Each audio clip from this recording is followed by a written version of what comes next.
What's up, desktoppers? Xavier Wills here for Desktop Bodybuilding, and in this video I wrap up and review the 2022 212 Tampa Pro where Keone Pearson came in and took care of business as the favourite, but he had a few challenges along the way as well.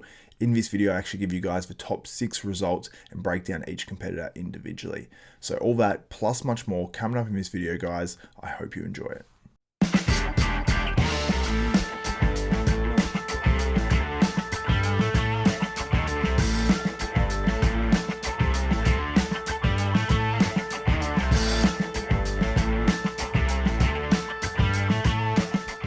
What's up, desktoppers? Now before I get into this one, I want to encourage you guys, if you like and appreciate this content, give the video a thumbs up, smash that like button, also subscribe and hit the notification bell button. That way you'll be notified of every video that goes up for myself, Xavier Wills at Desktop Bodybuilding, including the most recent episode of Bodybuilding University posted on the channel. I'll put the link in the description below. It's with myself, Martin Fitzwater and Brett Wilkin, and we actually preview the 2022 Tampa Pro. The Open is on tomorrow, so you've still got plenty of time to watch that and watch that preview. We also answer your listener questions as well. It's a pretty big episode, so I hope you guys enjoy that one. But anyway, let's get straight into this one. We'll start at 6th. We'll go all the way up to 1st with Keone Pearson, but we're starting down at 6th with Ahmed El Wardani, who I'm a huge fan of. He's got a great physique, very aesthetic as well for a 212 guy, tiny waist, very impressive front double bicep. But in this show, he just didn't nail his condition. We spoke about this actually in our preview on that episode of Bodybuilding University, where we said, you know, the pre-contest photos at 2 weeks out, he wasn't really looking ready. And I think here, he looks like he's a couple of weeks out to me, but still his shape and everything carried him a long way. Now in 5th place, we had Ricky Moten, a HD muscle athlete, looked fantastic in his 212 debut. Used to compete in the Classic Physique, where he did really well. He placed really high in the Arnold Classics, in the Classic Physique, and also in the Mr. Olympia as well. So he's a standout competitor in the Classic Physique. Comes to this, brings the classic look to the 212s with that extra added mass, and I'm just a huge fan of his physique. And Brett Wilkin actually pointed out in that preview, he's got those sort of quads that attach right up in the hips, and they sort of start coming out right from the hips, and it really creates a crazy X-frame with his physique. So super impressed with Ricky Moten in his 212 debut. In 4th place, we had Cody Drobot, who's also actually making his 212 and pro debut as well, and he brought great conditioning. And I think that's sort of what carried him over Ricky Moten in this show, because I do prefer Ricky's shape overall, although Cody has great shape as well and some great insertions. But I think conditioning got this 4th position for Cody Drobot. Very impressed. He's got a great crab, most muscular, great front double bicep. His glutes was in. Really, he came in great. The lighting wasn't great at this show, so if you got great conditioning in these photos, I think you brought phenomenal conditioning to the stage.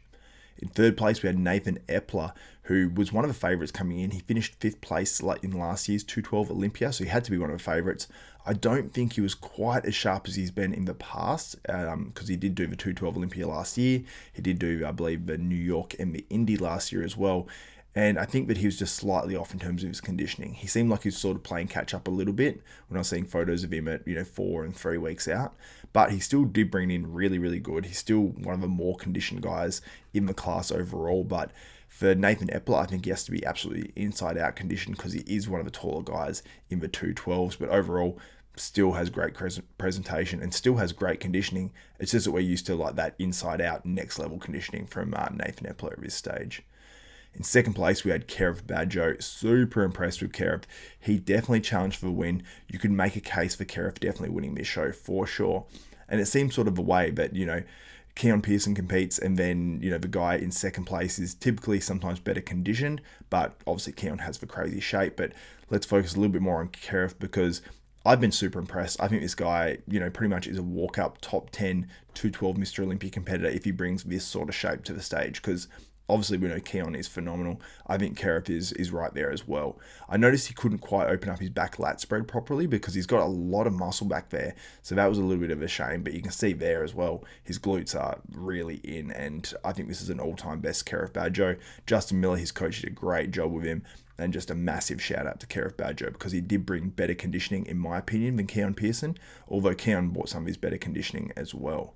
Now, discussing the winner, Keone Pearson, a little bit more, and you bring up the first lot of photos, like the front double bicep and front relaxed, and you just look at that structure, you look at that shape, you look at the muscle bellies, and that's why he won this show, because that is just absolutely insane. I think it's a great advantage that Keone Pearson actually was in condition early and leading up to this show, because I think maybe he missed his peak a little bit in terms of like actually peaking for the show based off his pre-contest photos. But he allowed that room because he was in such great condition. So there's only so far you can mess up your peak if you are in great condition. So well done to Keone Pearson. I mean, I think he's actually brought up his legs as well. Those adductors seem to come a long way down his legs now too. And overall, he just looks more balanced. So super impressed with Keone Pearson. I will say one thing as well is that when he's in that side chest there, you can see there's something going on with the delt there, whether it's a little bit of a shot, whether it just swelled up or something like that. Was unfortunate, and I was concerned that could possibly derail him actually winning this show, but it wasn't enough of a factor to actually stop him winning it. Because when you see him from the front relax in a bunch of shots, you actually can't even notice it until he hits a side chest. So I think that his shape and structure and everything carried him, but I think there was some shots where Kerrith definitely challenged or beat Keone based on conditioning. But let me know what you think in the comments below. Who did you have winning this show? Did you have Keone Pearson winning it? Did you have Kerrith Bajjo edging him based on conditioning? Or did you have like a Nathan Epler or a Cody Drobot right up there as well? And who impressed you overall? I mean, I was super impressed with Ricky Moten. Really impressed with a lot of these guys. And I was very impressed that, Kerrith Bajjo bought his best of all time, because I know he's not a super young guy as well. But anyway, let me know what you think in the comments below about the 212 Tampa Pro. I loved it. Make sure you guys tune back into desktop bodybuilding, so make sure you do subscribe and hit that notification bell button so you don't miss out on any of my extra 2022 Tampa Pro coverage. So that's it for me in this video. For Xavier Wills, Desktop Bodybuilding, we are out.